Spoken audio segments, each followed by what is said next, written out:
ADR বায়োলজিতে সকলকে স্বাগত। আমি আজ এখন আলোচনা করব ক্লাস 12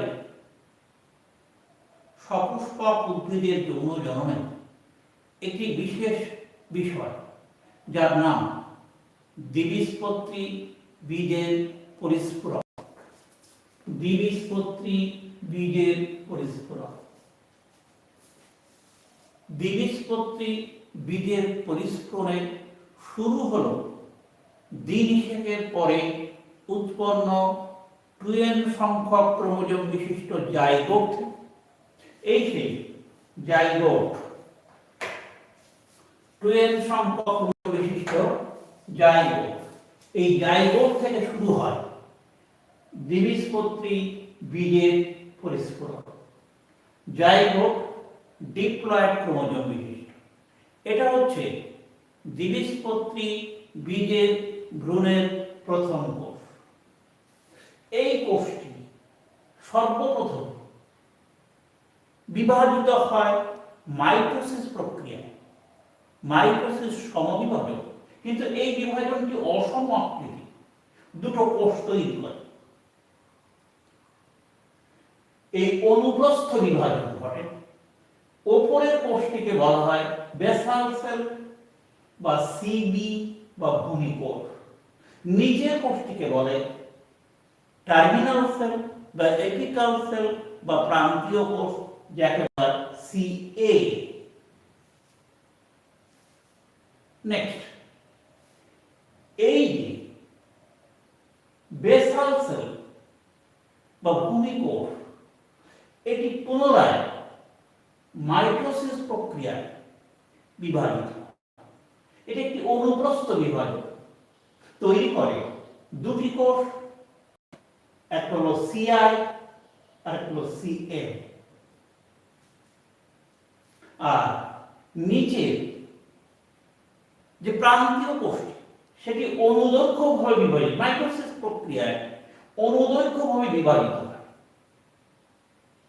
তৈরি করে দুটি কোষ। এই চার কোষ যুক্ত ভ্রূণের অবস্থাকে বলা হয় প্রোএমব্রায়ো বা আদি ভ্রূণ। এটি ওল্টানো টি আকৃতির নেয়। ওল্টানো টি আকৃতির নেয়। এর নাম প্রোএমব্রায়ো বা আদি ভ্রূণ।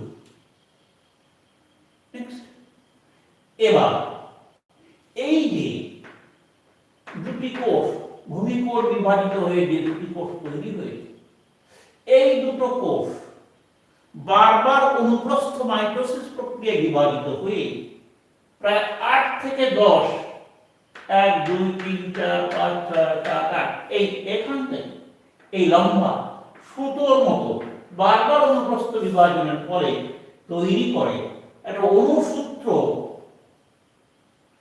এই অনুসূত্রে কোষগুলিকে বলা হয় সাসপেনশন কোষ। সাসপেনশন কোষ।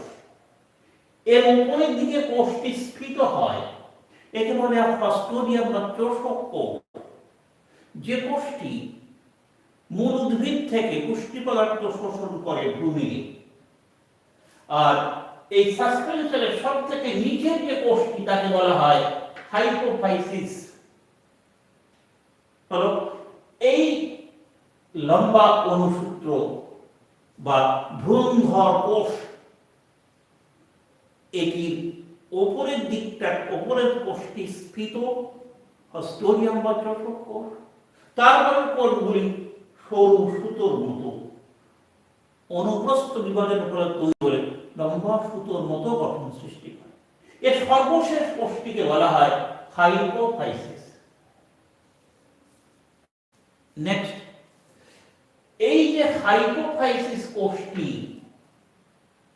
বিভাজিত হয়, বিভাজিত হয়ে তৈরি করে দুটি কোষস্তর।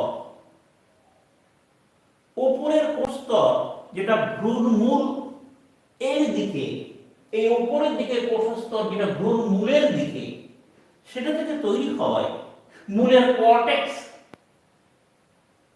এবং বীজপত্রাবকাণ্ড, মূলত্র এবং মূলত্বক তৈরি হয়। আর তৈরি হয় উপরের কোষস্তর থেকে মূলের বহিঃস্তর, কর্টেক্স, আর নিচের কোষস্তর থেকে ডিম্বক রন্ধ্র প্রান্তের দিকে থেকে তৈরি হয় মূলত্র এবং মূলত্বক। গেল হাইপোফাইসিস। এবার এই যে বেসাল সেলটি, এই যে প্রান্তীয় কোষটি প্রথমবার অণু দৈর্ঘ্যে বিভাজিত হয়, দুটি কোষ তৈরি করে। পরবর্তী বিভাজন মাইটোসিস, তবে প্রথম বিভাজনের সঙ্গে সমকোণে হয়, তৈরি করে 4 কোণ বিশিষ্ট যে প্রোএমব্রায়, তাকে বলা হয় কোয়াড্রেন্ট। 4 কোণ বিশিষ্ট কোয়াড্রেন্ট। এইবার এই কোয়াড্রেন্টটি আবার অনুপ্রস্থভাবে বিভাজিত হয়ে তৈরি করে 8 কোণ বিশিষ্ট অক্ট্যান্ট। এই অক্ট্যান্টের কোণগুলি দুটো স্তরে বিভক্ত। উপরের দিকের কোষস্তরকে বলা হয় এপিবেসাল সেল, নিচের দিকের কোষস্তরকে বলা হয় হাইপোবেসাল সেল। হাইপোবেসাল সেল থেকে তৈরি হয় বীজপত্রাবকাণ্ড এবং ভ্রূণমূলের কিছু অংশ। এখানে এই মূলত্র তৈরি ছিল, মূলত্বকের সঙ্গে ভ্রূণমূলও তৈরি। সুতরাং এই হাইপোবেসাল সেল থেকে তৈরি হয় মূলের বীজপত্রাবকাণ্ড, এই ভ্রূণের বীজপত্রাবকাণ্ড এবং ভ্রূণমূলের কিছু অংশ। আর এপিবেসাল সেল থেকে তৈরি হয় দুটি বীজপত্র, বীজপত্রাধিকাণ্ড, বীজপত্রাধিকাণ্ড এবং ভ্রূণমুকুল তৈরি হয়। অতঃপর এই অক্ট্যান্ট অনুপ্রস্থভাবে বিভাজিত হয়ে তৈরি করে এই গ্লোবিউলার ভ্রূণ। এই গ্লোবিউলার ভ্রূণের সবথেকে বাইরে থেকে কোষস্তরটিকে বলা হয় ডার্মাটোগেট, যা বারবার মাইটোসিস প্রক্রিয়ায় বিভাজিত হয়ে তৈরি করে মূলের ত্বক বা কাণ্ডের ত্বক।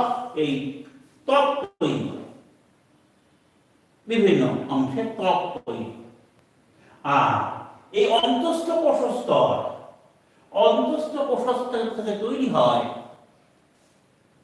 পেরিব্লেম এবং ক্লিরম।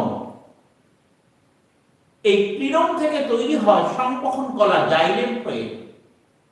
পেরিব্লেম থেকে তৈরি হয় কর্টেক্স এবং কাণ্ডের কর্টেক্স এবং মজ্জা তৈরি হয়। মূল কাণ্ডের অংশগুলো তৈরি হয়ে যায়। এবার এই যে গ্লোবিউলার এমব্রায়ো, কোষগুলো বারবার অনুপ্রস্থে বিভাজিত হয়ে দ্রুত বিভাজন ঘটে এবং এই বীজপত্রের দিকে বিভাজনটা এই ভ্রূণ মুকুলের মাঝখানে যে অংশটা ভ্রূণমুকুল, এর তুলনায় অত্যধিক দ্রুত হারে ঘটে। ফলে বীজপত্র দুটো লম্বাটে হয়ে যায়, তুলনামূলকভাবে ভ্রূণমুকুলটা ভেতরের দিকে থাকে।